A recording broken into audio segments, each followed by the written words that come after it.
we're up to. Like, you know, obviously there's disputed numbers out there. If you go on Wikipedia, they basically list the WWE attendance figures that are for entertainment purposes. The ones that Matty thinks are real, those ones are all are all up there. But if you look at the legitimate WWE attendance figures over the years, obviously we can consider Jim Londos in the 1910s and stuff going on in fucking Greece and Australia and stuff like bullshit that. on that one, mate. I don't care what the photo says and how many of them paid.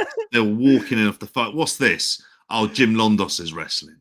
Right. North Korea's another one, WH. I mean, that's one that Meltzer loves to throw out there of like, well, they're never going to beat the North Korea number. And it's like, I mean, people were probably forced at gunpoint to go to that one. Never mind. I mean, bought tickets. Is your new king gonna like send out the army to every household and force everyone to go to this fucking show? No, like that, like what that North Korea number? How much of that was actually paid? I bet zero if it was paid. So yeah, that's the thing, because you can get into those technicalities. You can include those.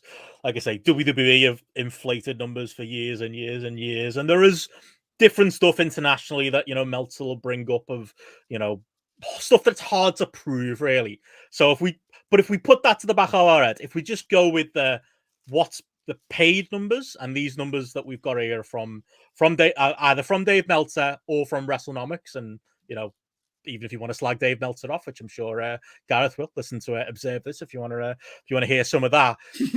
We trust Dave when it comes to these bigger numbers, these numbers he's gone on record about for years and has done the digging and reporting on. And more so than that, even if you don't trust Dave, we absolutely trust WrestleNomics. You can go to they've got all kinds of, Brandon's got spreadsheets and all kinds of data that lists, and he'll take the information from the WWE financials, where yes, on TV they might be like, yeah, WrestleMania 32 did 102,000 tickets, and they'll include the fucking blokes selling popcorn and the extras backstage, and then just like the people that Vince saw on the way to the building. He will dig into those financials and give you the legitimate paid number. And that is the underlying thing here. If we're talking paid numbers, right now, AEW are on course to pass every WrestleMania on record as far as paid numbers go, because pretty much every Mania, there's Mania 29, 23, and 31 that we don't have listed here that are in the 60-odd thousands. WrestleMania 24, sorry, not 31, that are in there, like range around the 62 to 68,000 kind of range. Numbers that we're pretty confident at this point, based on what we know about AEW, that they've either beat already or they're about to beat. The only numbers above that on record are these numbers in front of us here. WrestleMania 3 with the disputed 75,700 that Meltzer goes with for that one. SummerSlam 92, that the legitimate number that Meltzer has for that is 78,927. And WrestleMania 32, which is the highest paid wrestling show, let's say in the modern era, that we have on record at 79,800. That number taken directly from WWE's financials. That's the real number, not the fake one that they put on Wikipedia. They're the only three numbers in front of us at this point. Like, that is, I mean, for that to be where we are at this point, JP, it's just insane. It's nuts. Like, I mean, because he's got a good shot of it as well, and the significance of it, being able to legit say we have had the largest paid wrestling attendance in the history of wrestling. In when you're trying to market yourself at a point when you're going to be having a more higher profile than you ever have done, if reports are to be believed, regarding the new TV deal and things coming up on the upfronts as well. So you look at this, it's a hell of a statement of intent. It also suggests just that thirst for watching something big time wrestling that's non-WWE as well. Like, there is that. People want that kind of spectacle. And I think that's as much of I always have said, I've said it since the beginning of this, that's as much the selling point of all of this. It's, is that going to have a long knock-on effect for kind of like how AEW is viewed in this country?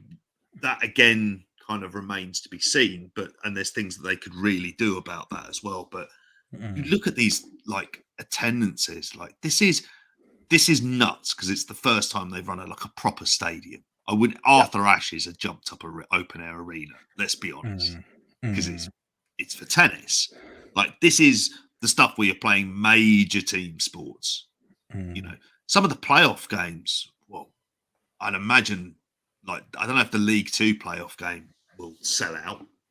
Like, that'll do a similar number. And this country's fucking football fanatic as we are as well. I mean, it's an incredible effort. And I say, when they're doing the next big marketing push, that's going to be what ends up, I think, taking them past that sort of 75,000 mark. When we get those matches announced, gotta have Punk on there as well.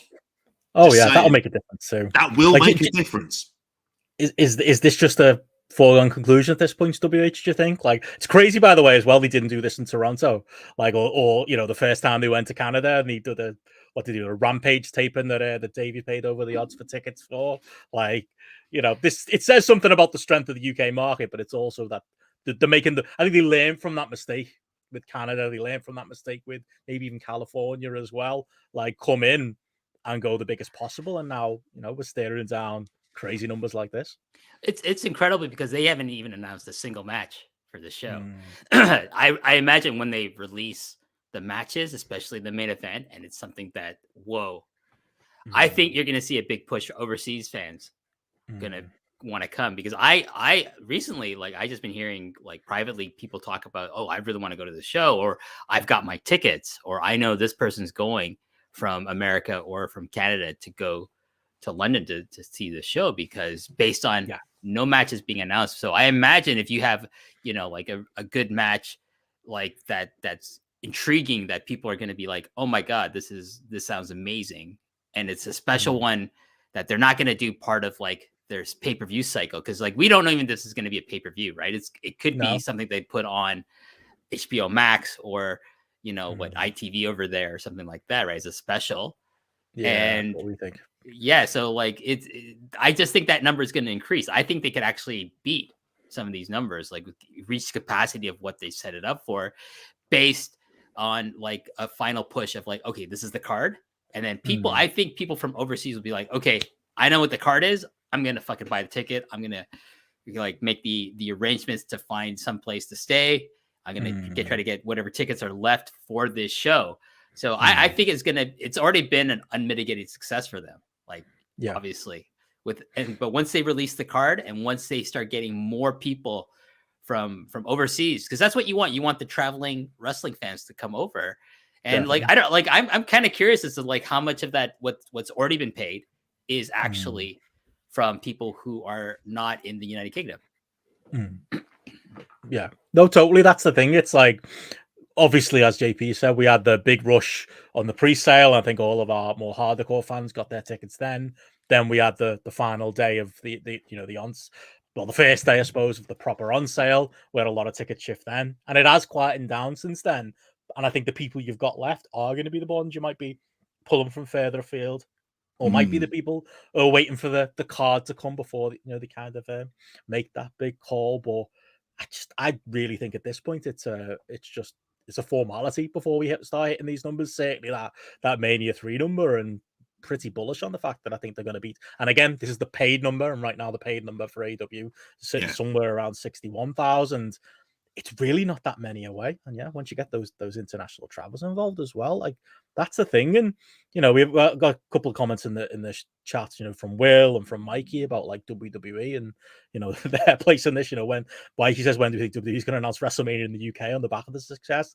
They had their moment to do that. You know, they had their time and it never happened. And they came over here and they did Clash at the Castle last year, as, you know, Will's on record as saying, you know, Clash at the Castle was a bought and paid for show, you know, and that was the reason they came and did it. It wasn't also probably the possibility of getting over here before AEW did, but, you know, they came over, they did that show.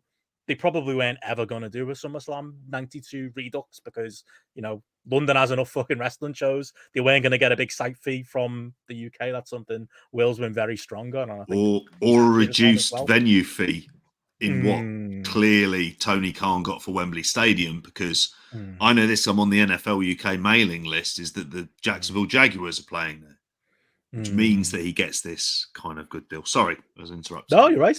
No, you're totally right. And it's, Andy says here, it's the price of tickets as well. It's got people coming to this on a, a higher level than they even did for, because like I say, we're past, that's the other one. It's not on here, the Clash of the Castle number, because we've fucking gone way past that at this point. We're past the 50,000 odd number. I think the pay for that was 53,000. We're way past that already. And we haven't announced a match yet. Ewan says here, Money in the Bank. That's irrelevant. It doesn't even feel like, that's in July. That's still happening, but they've ran they've ran the O2, nice arena, and they're gonna get 18 odd thousand people there, but it's not a patch on this, is it? Like that's obviously that's that I'm sure they'll be seething about that, JP. I'm sure they won't enjoy the fact that they're gonna be, second best here, and really, and they're never gonna make the lunch. And they're never gonna charge the kind of ticket prices that AEW are for this. Yeah. If you don't mind me asking, because the gate flow. That's another point I was going to say, JP. It's not. This isn't. If this ends up being the attendance record all time, it's not going to be the gate all time. Oh God, no. The price of Mania tickets, that to WWE's credit, and their 2-day Mania strategy and all that does still blow AEW out of the order. We're just talking pure numbers here. It won't even be half that. It won't even be half of like what the gate will be for Mania and the rest of it. Just the amount that they end up charging.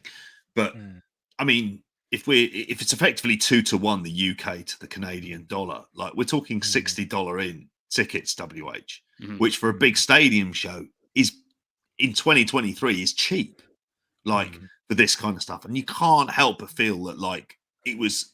And Andy mentioned in the chat where there was a case. You looked at Clash of the Castle, you looked at the tickets, and you went no, and it was limited for accommodation because obviously London is a lot bigger, and you don't need to stay necessarily near to the venue in order to be able to kind of stay in London. You can travel around and get the tube and wherever and things like that for it. So you could have stayed with those WH and we'd have got you there. That's the lesson. Yeah, oh mate, definitely for that. It's one of these things where I think. It did kind of set the stage for these kind of events can be run kind of regularly. I think we're going to see a lot more stadium shows over here from WWE. The problem is that they're just never going to get the site fee from Wembley. So they'll be running everywhere else, but nowhere else is going to be as big as Wembley. And this appears to be like one of the Khan kind of trump cards of actually, I've got access to Wembley. That's a thing that he really does have. And they're never turning it because ultimately, what does he want? And I've always felt this. He wants to move the Jacksonville Jaguars to London to be a viable NFL franchise. Where is that going to be run out of? For the most part, Wembley. If not, on other weekends, it'll be at Tottenham at Spurs' ground, which I'll never give them money. I'll tell you that for free. That's JP's line in the sand. Yeah, no, that is the line in the sand. If any of my children ever support Spurs, I go, good luck taking yourself, because I'm not taking you there. didn't get time or money from me. But like, you look at, this is at the point where this is just like such a big, almost cultural moment within wrestling as well. And we're getting the build up to our, for other shows on here as well that we're getting as well for that weekend. Definitely, yeah. Again, like we said on the YouTube video, people can check out. Obviously with RevPro announcing this weekend. And obviously with their huge match, Ospreay Shingo. I'm sure that's a match that if you were over AWH, you'd make a Brit Res exception to, as far as one you'd want to get to. You're a fan of those matches previously, right? Yeah, no, they're amazing. Like I think if you have a chance to see those two. And I gotta imagine Ospreay is gonna like bring his A game for that match to wrestle Shingo, like a rare opportunity for him to wrestle like someone like Shingo Takagi in the UK. And then Shingo Takagi is just an animal, right? He's just gonna work hard no matter where he is. But I imagine like, hey, these people are fucking cheering me, and they're like they're rabid. I'm gonna put on an amazing performance, and they just have amazing chemistry together, those two. So like, you guys are in for a treat if anyone's going to that show. I would probably say I'll go to watch this show if like the rest of you are going and it's like, you want to come? I'm like, yeah, for sure, grab me a ticket, I'll join you for that show. Well, that's what I think RevPro are going to be relying on. Obviously we talked about it on the weekend show, and again you can see mine and JP's original first reaction to it, but my main reaction to it was like, what a stroke of genius, on a weekend when Progress are going to be running, at their usual venue at the ballroom that you wouldn't catch us dead at. And I'm sure if you're over WH, you wouldn't. We wouldn't catch you at either. But they've got their fan base, and I think they're going to do good numbers over the weekend. RevPro immediately stepped in, set their stall out, and that's the 1B show this weekend now, the Copper Box, which I did miss last time, and I got a lot of grief for not being at the New Japan show at the Copper Box a few years ago. They're going to set that up for 6,500 people. Like, that is going to be a big WrestleMania weekend supercard feeling show that by announcing Ospreay Shingo right away, they've set themselves up as. They are the NXT takeover of the weekend. They are the New Japan ROH supercard of the weekend. They're not the shitty GCW show that you wouldn't be caught dead at WH, which is again another analogy to Progress at the ballroom. That's a legitimately huge show. That's an event. That's going to be legitimately, one of the biggest British independent shows of all time. And to that point, I've got the numbers on screen here now for video viewers or for anyone watching on the YouTube or Patreon. Like, they'll be on that right side of the graphic. So I've got up here the notable British attendances we got over time. Obviously, AEW have smashed through these.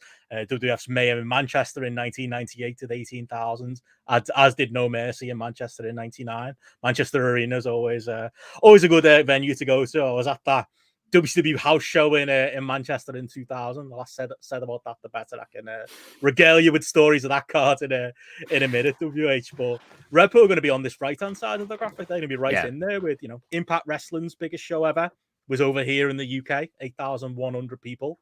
Again, we're looking at 10 times that for AEW, but RevPro are going to come near that. ICW's Fear and Loathing, the number that we have for that is 6,193 paid, and Progress at Wembley Arena, 4,750 paid, which I was live at. I know there's slightly different numbers, JP. Progress put a slightly bigger number out than that, but for consistency, we're using Meltzer's paid numbers here. But even with give or take a few hundred or a little bit there, these are the biggest shows pretty much in modern British wrestling history. AEW smashing through them, and just by virtue of announcing that show on the Saturday night, RevPro's going to be among them, and above ICW and above Progress, possibly as the biggest UK show of all time, just based on the fact that they are there on a weekend when 80 or 90,000 people are going to all be in the same place. Yeah, exactly. And you think of the type of fan as well.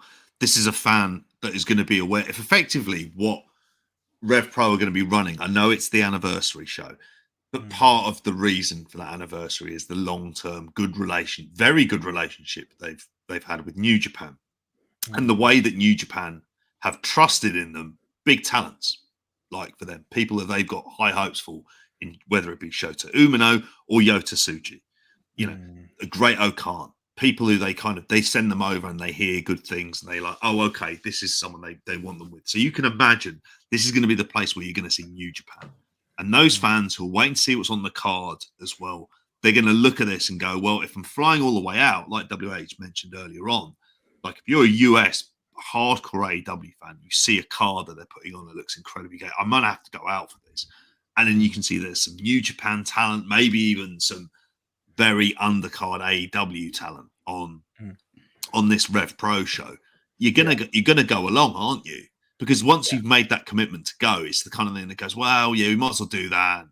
Go out on the Saturday night, and then on the Sunday, maybe go do something fun in the afternoon before going to the Wembley Arena or Wembley Stadium. That's all I'll say on that.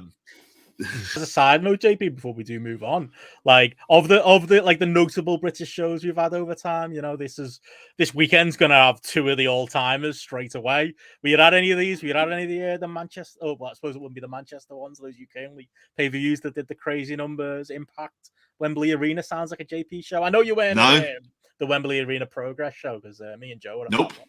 You didn't make that one, did you? So this will be your first one, isn't it? That's the big tentpole Brit Res shows.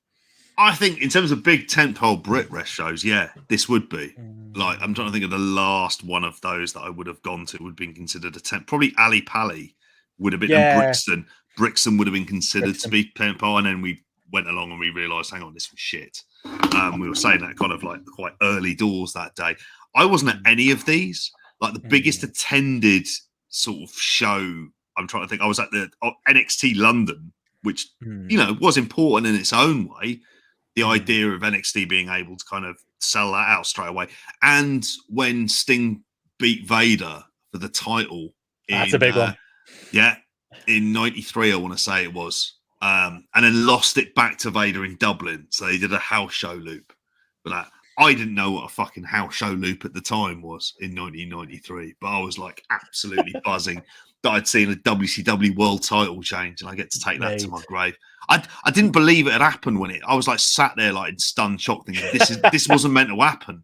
He wasn't meant to win. These things don't change hands here. Even I know this. But yeah, it's not on telly. There's about 8,000 there at that. That was pretty packed. So you got to go to that, JP. I was at the third highest attended show outside of SummerSlam. For shame. The WCW house show in Manchester in 2000. WH, let me tell you about this one, mate. It is unbelievable. Like, it is just like that. So I saw on Twitter this week, people were trying to give Jeff Jarrett credit for this show because Jeff Jarrett versus Booker T took place on this Manchester show in 2000. Let me tell you, that is not what sold the tickets to that one. What sold the tickets for them that weekend was for us and for us as fans was we had Sting on the ticket, we had Goldberg on the ticket, we had Hogan on the ticket, we had Nash on the ticket. Kevin Nash turned up and did a promo on some crutches and then left again. And the actual card we got wasn't headlined by Jeff Jarrett versus Booker T. I would have taken that, JP. It was instead of that, the main event, the Mamalukes, remember them? Versus the Harris twins, main event at that house show. WCW came to this country in front of 16,318 people and main evented with the Harris twins versus the Mamalukes. No Sting, no Hogan, none of the stars that were still around there at 2000s that sold the tickets for this show. And guess what? They came back onto the Thunder taping like less than a year later and did half that number. It was honestly, it was a fun day to be there as a 16-year-old kid live at a WCW house show, but it was not a notable one. And yeah, it made, I think a lot of people who fall out with WCW at the time already fell out completely with it by the time that show ended. Don't fucking blame them, do you? With that, was that Michael Buffer introduced that as well? Yep, they flew Michael Buffer over. None of the stars, but Michael Buffer.